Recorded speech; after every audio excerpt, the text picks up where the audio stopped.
وزیر اعلیٰ پنجاب کے انتخاب کے لیے آج دوبارہ گنتی ہوگی۔ لاہور ہائی کورٹ کے حکم پر صوبائی اسمبلی کا اجلاس شام 4 بجے ہوگا۔ اسمبلی سیکریٹریٹ کی جانب سے شیڈول اور ایجنڈا جاری۔ پنجاب اسمبلی کے اجلاس کی صدارت ڈپٹی اسپیکر سردار دوست مزاری کریں گے۔ وزیر اعلیٰ پنجاب کے لیے مسلم لیگ نون اور اتحادیوں کے امیدوار حمزہ شہباز ہوں گے، جبکہ تحریک انصاف اور مسلم لیگ کاف کے امیدوار چودھری پرویز الہی ہیں۔ سیکریٹری اسمبلی کے مطابق اسپیکر باکس، آفیسر باکس اور مہمانوں کی گیلریز بند ہوں گی۔ وزیر اعلیٰ پنجاب کے انتخاب سے متعلق لاہور ہائی کورٹ کے فیصلے کے خلاف پی ٹی آئی کی اپیل پر سپریم کورٹ کے 3 رکنی بینچ کی سماعت۔ 3 رکنی bench chief justice Umar Ata Bandial کی سربراہی میں جسٹس اعجاز الاحسن اور جسٹس جمال خان مندوخیل پر مشتمل۔ پی ٹی آئی نے پنجاب میں دوبارہ انتخاب کے لیے 7 دن کا وقت مانگ لیا۔ تحریک انصاف کی درخواست میں لاہور ہائی کورٹ کے فیصلے کو غیر قانونی اور غیر آئینی قرار دے کر مسترد کرنے کی استدعا کی گئی ہے۔ سیکریٹری پنجاب اسمبلی محمد خان بھٹی کو گرفتار کرنے کا فیصلہ۔ ایف آئی اے نے رحیم یار خان شوگر مل کیس میں محمد خان بھٹی کو گرفتار کرنے کا فیصلہ کر لیا۔ ذرائع کے مطابق محمد خان بھٹی کے خلاف ناقابل تردید شواہد اکٹھے کر لیے گئے ہیں، جبکہ ان کے قریبی عزیز نواز بھٹی کے بیانات کی روشنی میں گرفتاری کی جائے گی۔ وزارت داخلہ کی جانب سے محمد خان بھٹی کی گرفتاری کے لیے ایف آئی اے ٹیموں کو ہدایات مل گئیں۔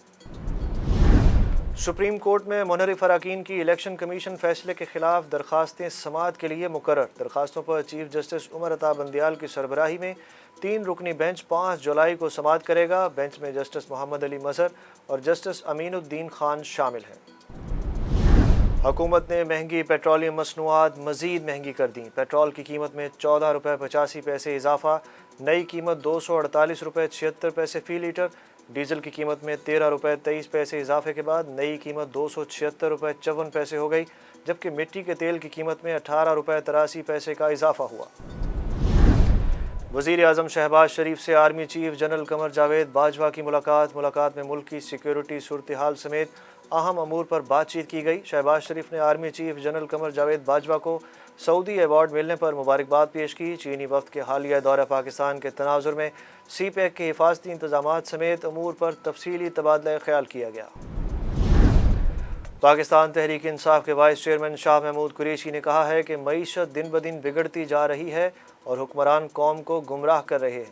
شاہ محمود قریشی نے ملتان میں پریس کانفرنس کرتے ہوئے کہا کہ پنجاب اسمبلی کی نشست 217 میں ضابطہ اخلاق کی خلاف ورزیاں جاری ہیں۔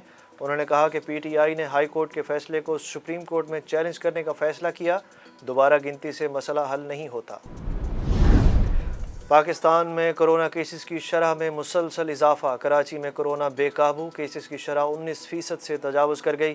قومی ادارہ صحت کے مطابق ملک میں گزشتہ 24 گھنٹوں کے دوران کورونا کی شرح 3% سے زائد رہی، جبکہ کورونا کے 694 نئے کیسز رپورٹ ہوئے۔ بھارتی سپریم کورٹ نے نوپور شرما کو گستاخانہ بیانات پر معافی مانگنے کا حکم دے دیا۔ عدالت نے سابق بی جے پی رہنما پر کڑی تنقید کرتے ہوئے کہا کہ گستاخانہ بیانات نے پورے ملک کو آگ میں جھونک دیا ہے۔ امن و امان کی صورتحال کو بھی شدید خطرات لاحق ہو گئے۔ محکمہ موسمیات نے سندھ اور بلوچستان میں خطرے کی گھنٹی بجا دی۔ ملک بھر میں مونسون بارشوں کا سلسلہ شروع ہو گیا۔ جڑواں شہروں میں موسلا دھار بارش، جبکہ کراچی میں بوندا باندی نے موسم خوشگوار کر دیا۔ موسلا دھار بارش سے نشیبی علاقے زیر آب، جبکہ ندی نالوں میں طغیانی کا خدشہ۔ طوفانی ہواؤں سے کمزور انفراسٹرکچر کو نقصان پہنچے گا۔ محکمہ موسمیات نے تمام اداروں کو الرٹ جاری کر دیا۔ فٹ بال کی عالمی تنظیم فیفا نے پاکستان کی انٹرنیشنل رکنیت بحال کر دی۔ ذرائع کے مطابق فیفا نے پاکستان فٹ بال پر عائد پابندیاں ختم کرنے کا اعلان کر دیا، جس کے بعد پاکستانی ٹیموں پر انٹرنیشنل فٹ بال کے دروازے کھل گئے۔